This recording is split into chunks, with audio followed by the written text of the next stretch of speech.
त्वमेव माता च पिता त्वमेव त्वमेव बन्धुश्च सखा त्वमेव त्वमेव विद्या द्रविणं त्वमेव त्वमेव सर्वं मम देव देव त्वमेव सर्वं मम देव देव। ओम श्री गुरुभ्यो नमः। आज हम पुनः श्रीमद् भगवत माँ कथा जो चल रही है गंगा, उसमें गोता लगाते हुए देखेंगे कि श्री सुखदेव जी महाराज राजा परीक्षित को आगे कौन सी कथा श्रवण करा रहे हैं। इससे पूर्व अंक में हमने देखा था कि तीर्थ क्या है और असली तीर्थ कहाँ है, इसका हमने देखा था। अब आगे देखते हैं कि व्यक्ति जो भी कर्म करता है उसके अनुसार उसका जीवन, उसका संसार, उसकी दुनिया बनती है। ऐसे ही एक सम्राट हुए चित्रकेतु, उनकी कथा हम श्रवण करेंगे, जो कि गंगा के पावन तट पर बैठकर श्री सुखदेव जी महाराज राजा परीक्षित को रसास्वादन करा रहे हैं। जब हम कथा को श्रद्धा से, भक्ति से युक्त होकर के श्रवण करते हैं तो निश्चित रूप से हमारे अंतःकरण में वो पवित्र भगवान के प्रति जो श्रद्धा भावना है वो अपने आप जागृत होने लगती है। अंतःकरण भी पवित्र होता है और जो भी हमारे जन्म जन्मांतर के कर्माशय हैं, वो भी जो गांठें बनी हुई हैं, जो एक पाप की गठरी है हमारे अंदर, वो धीरे धीरे अपने आप खत्म होती है। जैसे कहा भी जाता है, सामान्य तौर पर संसार में हम जैसे लोगों की संगति में रहते हैं हम भी वैसे ही बन जाते हैं।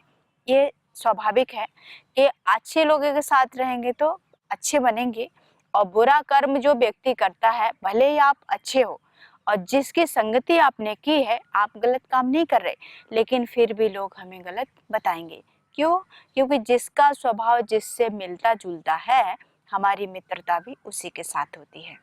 तो चित्रकेतु जो सम्राट थे बहुत अच्छे थे, उनके समय में प्रजा बहुत सुखी थी, सभी प्रकार का ऐश्वर्य, कोई कमी नहीं, धन धान्य परिपूर्ण था। पृथ्वी भी, सारी प्रकृति सम्राट के अनुकूल थी, क्योंकि वो भगवान के परम भक्त भी थे। देखा गया है, जितना भी इतिहास उठा करके देखो, जितने भी राजा हुए, सम्राट हुए, जो भी बड़े बड़े महारथी, सब भगवान के भक्त, उन्हीं का साम्राज्य ऐश्वर्यवान रहा और प्रजा भी सुखी थी। ऐसे ही चित्रकेतु थे, इनके समय में कोई संकट नहीं, कोई कष्ट नहीं, प्रजा भी सुखी, राज के मंत्री जो भी थे, उनके सैनिक थे, द्वारपाल, सब, पूरी पृथ्वी, पूरा साम्राज्य उनके अनुकूल था। सभी प्रकार की खुशियां, वैभव, प्रसन्नता, आनंद जिसे कहा जाए, वो सब कुछ था। चित्रकेतु के साम्राज्य में कोई कमी नहीं, और धरती माँ जो उनकी इच्छा मन में होती वही सब उत्पन्न करके देती, यानी प्रजा को कोई कष्ट नहीं था। लेकिन सब कुछ होते हुए भी मनुष्य तो मनुष्य है, पूर्ण केवल एक परमात्मा है, बाकी सब अधूरे हैं। तो जिसके जीवन में कहीं ना कहीं कोई ना कोई त्रुटि है, वो मनुष्य है। तो राजा तो थे, सब कुछ था, लेकिन फिर भी जीवन में कहीं ना कहीं कोई कष्ट तो था ही। एक दिन ऐसे ही अंगिरा ऋषि उनके दरबार में आ गए, क्योंकि ऋषि तो त्रिकालज्ञ होते हैं, मंत्र दृष्टा होते हैं। तो वो उनके कुल गुरु, उन्हें पता चल गया, तो आए, उनके साम्राज्य में गए, राजा से मुलाकात हुई, बैठ भी गए, आसन भी बिछा दिया गया, चित्रकेतु भी सामने बैठे हैं। लेकिन ऋषि उनके अंतःकरण के हर भाव को जानते थे, उनके मन में क्या पीड़ा है ये भी उन्हें पता था। लेकिन उसके बाद भी उन्होंने पूछा कि सब कुशल मंगल तो है? राजा बोले सब ठीक है। फिर उन्होंने पूछा कोई मन में दुख तो नहीं? बोले दुख है। कौन सा दुख? कि संतान नहीं है। बहुत सारी रानियां, सब कुछ, लेकिन फिर भी संतान का सुख नहीं था। अंगिरा ऋषि ने यज्ञ किया, अवशेष जो शेष बचा प्रसाद था, वो बड़ी रानी उनकी गुणवती थी, उनको बुलाए और वो जो यज्ञ का अवशेष बचा प्रसाद उनको दे दिया। अंगिरा ऋषि के आशीर्वाद से एक पुत्र भी हुआ, और उन्होंने कहा भी कि जो पुत्र होगा वो सुख भी देगा आपको और दुख भी देगा, दोनों चीजें। लेकिन जिसके संतान नहीं है वो पहले संतान प्राप्त करेगा, बाद में क्या होगा ये उसकी परवाह नहीं। तो राजा के भी पुत्र हुआ, सब कुछ अच्छे से था, लेकिन संतान सुख न होने के कारण राजा बहुत दुखी थे। लेकिन जब अंगिरा ऋषि ने उन्हें प्रसाद दिया, आशीर्वाद दिया, कुछ समय पश्चात उनके घर में वो खुशियां भी आ गई जिसकी कमी थी। धीरे धीरे समय बीतता गया। संसार वही है जो परिवर्तनशील है। तो ऐसे ही चित्रकेतु के जीवन में भी हुआ। पुत्र उनका धीरे धीरे बड़ा होने लगा। राजा रानी दोनों खुश थे, लेकिन जो रानियां अन्य थी उनकी संतान नहीं थी। तो जिसके संतान थी उससे वो दूसरी ईर्ष्या करने लगी। ये संसार का नियम है। कोई व्यक्ति ऊपर बढ़ रहा है या किसी के जीवन में बहुत खुशियां हैं, आनंद है, प्रसन्नता है, वो विरले ही लोग होते हैं जो दूसरे को खुशी या प्रसन्नता आगे बढ़ता देख करके खुश होते हैं। बहुत विरले लोग मिलते हैं। अक्सर देखा जाता है कि कोई व्यक्ति आगे बढ़ रहा है तो सामने वाले उसकी मदद करे आगे, ऐसे बहुत कम, लेकिन टांग खींचने वाले लोग, उनके मार्ग में बाधा उपस्थित करने वाले लोग बहुत ज्यादा मिल जाते हैं। तो ऐसे ही चित्रकेतु के जीवन में भी होने लगा धीरे धीरे। लेकिन राजा को कुछ भी पता नहीं था। वो मस्त होकर अपनी प्रजा पालन में लगे। रानी भी प्रसन्नता से रहती, सब खुशी से चल रहा था। लेकिन अन्य जो रानियां थी वो ईर्ष्या करने लगी उनके पुत्र से। तो रानियों के मन में आया कि इसकी मृत्यु कर दी जाए या उसको जहर दे करके मार दें। ईर्ष्या इतनी हद तक थी। तो ऐसे ही हुआ।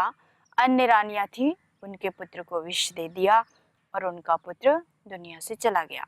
रानी को पता नहीं, रानी तो सुला के अपने कार्य में व्यस्त थी। लेकिन देखा कि आज बहुत समय बीत गया, राजकुमार अभी तक उठे नहीं। तो अपनी दासी को भेजा, पता लगाया। तो दासी ने जाकर देखा कि बच्चा जा चुका है। अब वो राजकुमार चला गया दुनिया से। जो दासी थी वो भी चिल्ला चिल्ला के रुदन करने लगी। उसकी आवाज सुन के रानी भी आई। खूब आसक्ति होने लगी उनके पुत्र में और राजा को भी बहुत प्रीति थी अपने पुत्र से। लेकिन जब पता चला कि पुत्र इस दुनिया में नहीं रहा तो शोक में डूबने लगे धीरे धीरे। भले ही सम्राट हैं, लेकिन अगर हम आत्मनिष्ठ नहीं हैं, अगर हमने ज्ञान अर्जित नहीं किया कि वास्तव में सत्य क्या है, तो कितने ही बड़े सम्राट हों, कितने बड़ा कोई क्यों ना हो, वो उस दुख में ग्रस्त हो जाता है। ऐसे ही राजा के साथ हुआ। सत्य सर्वदा, हर समय, हर काल में सत्य ही होता है। जो कभी परिवर्तन नहीं होता वही सत्य है, वही शाश्वत है। तो जो बदलता है, जो हर क्षण क्षण नष्ट हो रहा है, वो तो पर सत्य नहीं हो सकता। जैसे हमारा ये शरीर भी है। प्रातः काल आप जैसे दिख रहे थे, थोड़ी देर के बाद वैसे नहीं दिखेंगे, और कुछ घंटे बाद जैसे दिख रहे हैं, अभी जिस क्षण है आप थोड़ी देर के बाद देखो तो वैसे नहीं दिखोगे। आईने में जाकर हम अपने आप को देखते हैं तो जो सुबह शरीर था, जैसा चेहरा चमक रहा था, थोड़ी देर बाद वो नहीं रहेगा। कारण क्योंकि हर पल हर क्षण ये पंच तत्व का शरीर नष्ट हो रहा है। हमें पता नहीं चलता, हम ये सोचते हैं हम थक कर आए हैं इसलिए ऐसा है। ऐसा नहीं है। हर पल हर क्षण, हर श्वास श्वास ये शरीर हमारा पतन की ओर जा रहा है, इसका ह्रास हो रहा है। जब हमें सत्य का ज्ञान प्राप्त हो जाता है कि वास्तव में सत्य क्या है, तब हमें चाहे जो भी कर्म करें उसमें हमें पीड़ा नहीं होगी। ऐसे ही गीता में भी भगवान ने बार बार बताया कि जब हम योग युक्त होकर के, योग का ज्ञान प्राप्त करके जो भी कर्म करेंगे तो शायद हमें पीड़ा नहीं होगी। दूसरे अध्याय के 2 श्लोकों में बताया है भगवान ने कि योगस्थ कुरु कर्माणि संगम त्यक्त्वा धनंजया सिद्ध सिद्ध्यो समो भूत्वा समत्वम योग उच्यते। यानी जब आप कर्म करो तो योगस्थ होकर के, इससे आपको कोई पीड़ा नहीं होगी। कर्म तो किया, किसने किया? मैंने किया, ये मन में भाव होता है, लेकिन उसके परिणाम में जो आप चाह रहे थे वो आपको प्राप्त नहीं हुआ तो आप क्या होंगे? विषाक्त की ओर जाएंगे, दुख में डूब जाएंगे, शोकाकुल हो जाएंगे, आतुर हो जाएंगे, परेशान हो जाएंगे। लेकिन जो योगी आत्मा है वो संसार के कितने ही कर्म क्यों ना कर ले, उसको पता है कि मैं केवल निमित्त मात्र हूँ, करने वाला परमात्मा है। तो उसके परिणाम में जो आएगा, अच्छा हो या बुरा, फिर हम सुखी या दुखी नहीं होंगे। तो राजा के पास सब कुछ था लेकिन आत्मनिष्ठ नहीं थे। अब आत्मनिष्ठ कौन है, इसे एक कथानक के माध्यम से हम देखते हैं कि आत्मनिष्ठ वास्तव में कैसा होता है। तो श्री सुखदेव जी महाराज, जो कि राजा परीक्षित को गंगा के घाट पर बैठकर इस पावन जो अमृत है उसका पान करा रहे हैं, क्योंकि राजा परीक्षित के पास केवल 7 दिन है, 7 दिन के अंदर उनकी मृत्यु होनी है। तो ऐसे ही श्री सुखदेव जी महाराज, जो व्यक्ति आत्मनिष्ठ है, ना तो उसके अंदर अहंकार होगा और ना ही वो कभी ग्लानि से भरेगा। वो सब में एकत्व की भावना से काम करता है, सम दृष्टि से कार्य करता है। जैसे भगवान ने गीता में कहा, समत्वम योग उच्चते। ऐसे ही एक और श्लोक है, उसमें भी भगवान कहते हैं कि बुद्धि युक्तो जहाति उभय सुकृत दुष्कृते तस्माद योगायुज्यस्व योग कर्मसु कौशलम। यानी कर्म को कुशलता से करना, ये आत्मनिष्ठ व्यक्ति की पहचान है। तो जब कुशलता पूर्वक कर्म करेंगे तो दुख होगा ही नहीं। जैसे कि श्री सुखदेव जी महाराज, ये आत्मनिष्ठ थे, अवधूत अवस्था थी इनकी, लेकिन ये रहते कैसे थे? एक साधारण आम, कोई पागल जैसे जा रहा हो, ऐसे अवधूतों का बेस होता है। तो जिस गली से वो गुजरते, बच्चे पत्थर मारते उनको उठा के, लेकिन अवधूत तो अपने अंदर के आनंद में गोता लगाते हुए रमण करता है। बाहर की दुनिया का क्या हो रहा है उसके ऊपर कोई प्रभाव नहीं पड़ता। ऐसे ही श्री सुखदेव जी महाराज थे।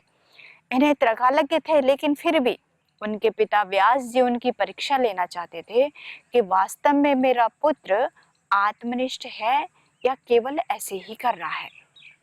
उनकी परीक्षा हेतु उन्होंने राजा जनक के यहाँ पर श्री सुखदेव जी महाराज को भेज दिया।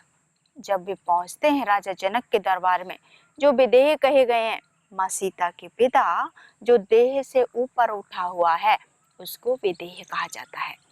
ऐसे जनक के दरबार में जब पहुंचते हैं तो राजा जनक 4 दिन तक श्री सुखदेव जी महाराज से मिले ही नहीं। वो बाहर धूप में खड़े होकर 4 दिन ऐसे ही प्रसन्नता से उनकी प्रतीक्षा करते रहे। 4 दिन बाद उन्हें अंदर लाया गया और एक वृक्ष की छांव में बिठा दिया। फिर भी उनके ऊपर कोई प्रभाव नहीं पड़ा कि मैं 4 दिन से धूप में था, अब मुझे थोड़ी छाया मिली तो मैं प्रसन्न हो जाऊं। ऐसा कुछ फर्क नहीं पड़ा। लेकिन साधारण लोग जो होते हैं, 4 दिन तो बहुत दूर, कुछ मिनट या आधे घंटे भी इंतजार करने को कह दिया जाए धूप में, तो असंभव है कि वो शांत भाव से किसी की प्रतीक्षा करेंगे। लेकिन श्री सुखदेव जी महाराज 4 दिन के बाद अंदर आए, ना तो प्रसन्न हुए और ना ही दुख दिखाया कि मैं इतने दिन से धूप में था, आज मुझे अंदर लाए हैं। कोई प्रभाव नहीं हुआ। कुछ दिन के बाद उनको फिर अंदर प्रसाद में ले गए। वहाँ 56 भोग उनके सामने रखे गए। उनको जितना शरीर को चाहिए उसमें से थोड़ा निकाला और प्रसाद ग्रहण कर लिया। कोई आम व्यक्ति होता तो 56 भोग देख करके पेट में तकलीफ हो तो हो, उनको तो पूरा स्वाद लेना है। लेकिन श्री सुखदेव जी महाराज थोड़ा सा फलहार करते हैं और शांत चित्तों के आंखें बंद करके अपने उस ब्रह्म में लीन होकर के, उस परमात्मा के आनंद स्वरूप में लीन होकर के उसका आनंद उठाते हैं। कुछ समय बाद उन्हें ऐसी जगह पे ले जाया गया जहाँ पर बहुत सारी सुंदर स्त्रियां नृत्य करती हैं, अनेक तरीके से उनका मनोरंजन करती हैं, लेकिन उनके ऊपर कोई प्रभाव नहीं पड़ा। जब राजा जनक को ये सारी अवस्था बताई गई कि ऐसे ऐसे उनके साथ हुआ, उसके बाद भी कोई प्रभाव नहीं। वो अपने आत्मा में, अंतर आत्मा में गोता लगाते हुए बहुत प्रसन्न चित्त हैं। जब राजा जनक ने उन्हें अपने दरबार में बुलाया और उच्च सिंहासन पर उनको बिठाया गया, उनका स्वागत किया गया और स्वयं राजा जनक नीचे बैठे हुए हैं। ये देखकर भी श्री सुखदेव जी महाराज के मन में ना तो प्रसन्नता हुई, ना ही कोई प्रश्न उठा, सहज भाव से बैठ गए। तब हाथ जोड़कर अंत में बोले कि आप बताइए, मेरी परीक्षा पूरी हुई या कोई त्रुटि है? इतने विनम्र भाव से उन्होंने पूछा, जबकि वो अवधूत अवस्था में थे। राजा जनक ने उन्हें दंडवत प्रणाम किया और कहा कि भगवान, आप अपने आप में परिपूर्ण हैं, आपकी परीक्षा की कोई आवश्यकता नहीं है। कहने का तात्पर्य इस कथानक का यही था कि जो आत्मनिष्ठ व्यक्ति होता है, वो संसार के चाहे ऐश्वर्य में हो, चाहे दुख की अवस्था में हो, उसके ऊपर कोई प्रभाव नहीं पड़ता, क्योंकि उसको पता है संसार क्या है। जो हर पल हर क्षण क्षण बदलता जा रहा है वो संसार है। इस संसार में हमने जो भी प्राप्त किया, चाहे बहुत ही मूल्यवान हो, चाहे बहुत सस्ता हो। आज है कल नहीं रहेगा, और ना है ना होगा न कभी रह सकता है। जो रह सकता है वो कभी बदलता नहीं, वो केवल एक परमात्मा है। वो सच्चिदानंद आनंद स्वरूप सुख स्वरूप भगवान है। उसका ध्यान करते हुए जब हम अपने अंतर में अंतर्मुखी होते हैं, तब हमें जो रस जो आनंद मिलता है, वो संसार के समस्त जितने भी सुख हैं वो सब फीके पड़ जाते हैं। यहाँ श्री सुखदेव जी महाराज राजा परीक्षित को बताते हैं कि संसार में जितने भी रिश्ते हैं, जितने भी संबंध हैं, वो आज नहीं तो कल छूटने वाले हैं। जैसे तेज जल प्रवाह आता है या तेज वर्षा होती है, उसके तेज बहाव में कभी तो बालू के कण मिल जाते हैं और कभी बिखर जाते हैं। ऐसे ये संसार के समस्त रिश्ते हैं, आज हैं कल नहीं रहेंगे, और अभी भी कब तक हैं किसी को नहीं पता। संसार का हर कर्म करना, लेकिन आत्मनिष्ठ होकर के। अपने आत्मा में जो व्यक्ति प्रतिष्ठित हो गया, वो संसार की ओर कभी दृष्टि करता ही नहीं। परमात्मा का ध्यान करके जिसने कर्म किए, एकाग्रचित होकर के जो अपने आप को पहचान लिया, वास्तव में वही आत्मनिष्ठ है। हम अपनी खोज नहीं दुनिया की करते हैं। जैसे कई बार कहा भी जाता है, अमुक व्यक्ति ऐसा है, तो आपका उससे द्वेष था, तो आप बोलेंगे आप उसकी प्रशंसा मत कीजिए, मैं उसको बहुत अच्छे से जानता हूँ। सामने वाले को आप कैसे अच्छे से जानते हैं? अपने आप को तो पहचाना ही नहीं, तो दूसरे को कैसे पहचान सकते हैं? उसे दूसरे को वही जान सकता है जिसने अपने आप को पहचान लिया। इस संसार में बादशाह वही है जिसने अपने मन पर, अपने इंद्रियों पर, अपनी वाणी व्यवहार और आचरण पर नियंत्रण कर लिया। वो दुनिया का बादशाह है। जहाँ गई चिंता मिटी मनुआ बेपरवाह, जिनको कछु न चाहिए वो साहन के साहा, ऐसे कहा गया है। मन में कोई न कोई कामना है, भगवान का ध्यान भजन भी करते हैं, लेकिन मन में कामना है। तो 4 प्रकार के भक्त हैं, पहले भी हमने कई बार चर्चा की है। आर्त भक्त, जो दुखी होकर भगवान को पुकारता है। एक जिज्ञासु, जो जानने की इच्छा रखता है, भगवान को जानना चाहता है आखिर वो कौन, इस भावना से भक्ति करता है। और तीसरा अर्थार्थी, जिसको थोड़ा धन चाहिए, खूब संसार में ऐश्वर्य प्राप्त करने की कामना है, उस भावना से भगवान को भजता है, वो अर्थार्थी। और सबसे प्रिय कोई है भगवान को अपना भक्त, तो वो है ज्ञानी। क्योंकि ज्ञानी अपने ज्ञान के बल पर भले भगवान को प्राप्त करे, लेकिन वो जानता है कि सत्य केवल परमात्मा है, संसार का कोई सुख सत्य नहीं हो सकता। आज अगर कोई सुख आपको मिला, हो सकता है कल छूट जाए, ये ज्ञानी को अच्छे से पता है। लेकिन आर्थ है, जिज्ञासु है, अर्थार्थी, ये 3 प्रकार के जो भक्त भगवान ने बताए हैं, वो केवल अपने स्वार्थ की कामना को पूरा करने की भावना से भगवान का भजन करता है। तो सच्चा भक्त कौन? जो ज्ञानी है, जिसे ज्ञान प्राप्त कर लिया कि वास्तव में परमात्मा ही सत्य है, बाकी सब असत्य है। तो ज्ञानी भक्त भगवान को बहुत प्रिय है। और सबसे प्रिय कौन है? जैसे भक्तों की तुलना की जाए तो 2 तरह के बताए हैं। एक ज्ञानी, जो बंदर के बच्चे की उससे तुलना की गई है, और एक वो भक्त जो बिल्ली के बच्चे से तुलना की है। क्योंकि जो ज्ञानी है वो अपने ज्ञान के बल पे भगवान को पकड़ता है, लेकिन जैसे बंदर है वो अपने बच्चे को नहीं पकड़ता, बंदर माँ को पकड़ता है। अगर उसने छलांग लगाई तो हो सकता है माँ को जो पकड़ के रखा है वो छूट भी सकता है, लेकिन जब माँ बच्चे को पकड़ेगी तो वो कभी भी नहीं छूट सकता। जैसे कि बिल्ली अपने बच्चे को स्वयं पकड़ती है, अगर बच्चा पकड़े तो छूटने की संभावना है, लेकिन माँ ने बच्चे का हाथ पकड़ा है तो वो कभी भी नहीं छूटेगा। तो ये भक्त छोटा सा बच्चा बन करके भगवान को पुकारता है। तो भगवान की भक्ति भी करनी है तो उसको पाने की कामना से करना, ना कि संसार को पाने की कामना से। हमें मांगना भी आना चाहिए कि मांगना क्या है, परमात्मा से संसार नहीं, बल्कि उसी को उससे मांग लेना। तो जब भगवान हमारे साथ है तो दुनिया के सारे सुख फीके रह जाते हैं। जब परमात्मा हमारे साथ है तो कमी कैसे हो सकती है? जैसे कोई प्रधानमंत्री है, कोई राष्ट्रपति है, उसका बेटा जब संसार में चलता है तो बड़ा गर्व होता है, सिर ऊंचा उठा के चलता है कि मैं राष्ट्रपति का बेटा हूँ या प्रधानमंत्री मुख्यमंत्री का बेटा हूँ, बड़ा गौरव समझता है। जब हम परमात्मा को अपना मान लेते हैं तो हम क्यों नहीं गौरव कर सकते? जो ये समस्त ब्रह्मांड का रचयिता है, हम उसके बालक हैं, ये हमारे मन में एक गौरव होना चाहिए। तो संसार क्या है? संसार हमारे संस्कार से बनता है। हम कैसे संस्कारों को अर्जित करते हैं, कैसा हमारा रहन सहन है, कैसा हमारा व्यवहार है, ये हमारे संसार को बनाता है। तो जैसी आपकी भावना, जैसी आपकी सोच, आप वैसे बनते जाते हैं। कई बार हम मंदिरों में जाते हैं कामना करने के लिए कि हम ऐसे हो जाएं। उसका कारण क्या है? आप मंदिर में गए तो वहाँ भगवान साक्षात बैठे हैं और आपकी कामना पूरी हो गई, ऐसा नहीं है। आपके मन में ये श्रद्धा थी कि मैं अमुक जगह पर जाऊंगा तो वहाँ पर जो भगवान का विग्रह है वो मेरी कामना पूरी करेंगे। तो कामना पूरी आपकी सोच में थी, ना कि उस स्थल पर। इसलिए कल्प वृक्ष कहा जाता है। कल्प वृक्ष कोई पेड़ नहीं है अलग से जो लगा हुआ हो, जैसे लता पता हमको दिखती है। कल्प वृक्ष आपका मन है, जैसा वो सोचेगा वैसा ही बनता चला जाएगा। तो ऐसा ही यहाँ पर हुआ।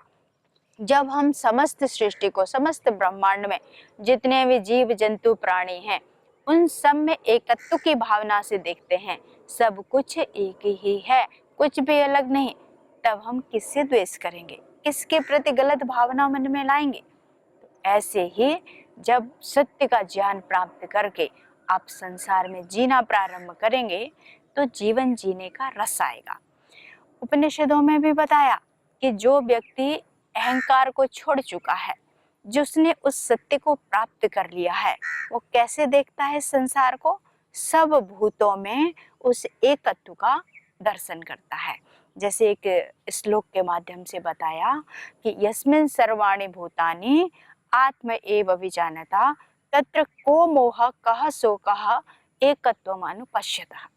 मतलब जिसने सब भूतों में उस एक तत्व का ज्ञान प्राप्त कर लिया, उसको कैसा शोक, कैसा मोह, कैसी आसक्ति, इसी चीज को यहाँ अंगिरा ऋषि और नारद मुनि जब राजा चित्रकेतु को शोकाकुल देखते हैं, उस समय वो दोनों वहां पर पहुंचते हैं और उनको सांत्वना देते हैं। क्योंकि संसार में आए हैं तो सुख भी होगा और दुख भी होगा, लेकिन जो ज्ञानी है वो कैसे रहता है सुख में और कैसे रहता है दुख में, ये चीज हमें वही व्यक्ति बता सकता है जिसने उसको प्राप्त कर लिया। तो ये हमारे गुरु, हमारे ऋषि, हमारे पूर्वज, जिन्होंने उस त्रकालज्ञ सत्य को जाना और आत्मनिष्ठ होकर के उस तत्व को प्राप्त करके आनंद से जीवन को जिया, ऐसे नारद मुनि थे। और ऐसे अंगिरा ऋषि जब राजा के दरबार में पहुंचते हैं और देखते हैं कि राजा घोर शोक में जा चुके हैं, पुत्र के मोह में इतने आसक्त हो गए, वो भूल जाते हैं कि वो एक सम्राट थे। जब अंगिरा ऋषि पहुंचे और बोले कि हे राजन, आप जिसके लिए रो रहे हो वो आपके सामने पड़ा है, यानी ये शरीर, और जिसके लिए आप रो रहे हो वो शरीर है, तो जो इसको छोड़ के चला गया उसको तो आपने देखा ही नहीं, तो फिर किसके लिए रो रहे हैं? शरीर आपके सामने है। ऐसे ही भगवान राम ने जब बाली का अंत किया था, उनकी पत्नी ने भी शोकाकुल हो गई, खूब रोदन करती है। तो भगवान ने यही बात उनसे कही थी कि अगर आप बाली के लिए रो रहे हैं तो बाली आपके सामने है, और जो इसके अंदर से चला गया उसके लिए अगर आप रो रहे हैं तो वो कभी मरता ही नहीं है। यानी तत्व का बोध करा रहे हैं। तो तत्व क्या है, सत्य क्या है, यथार्थ क्या है, ये सामान्य व्यक्ति नहीं जानता, ये कोई महापुरुष ही हमें इस सत्य से अवगत कराते हैं। तो राजा के दरबार में अंगिरा ऋषि पहुंच करके और नारद, जो देवऋषि कहे जाते हैं, राजा को सांत्वना देते हैं। जब कहा कि जिसके लिए आप रो रहे हो वो आज आपका पुत्र था, इससे पहले वो कहाँ था, कौन था, आप नहीं जानते, तो आप किसके लिए रुदन कर रहे हैं?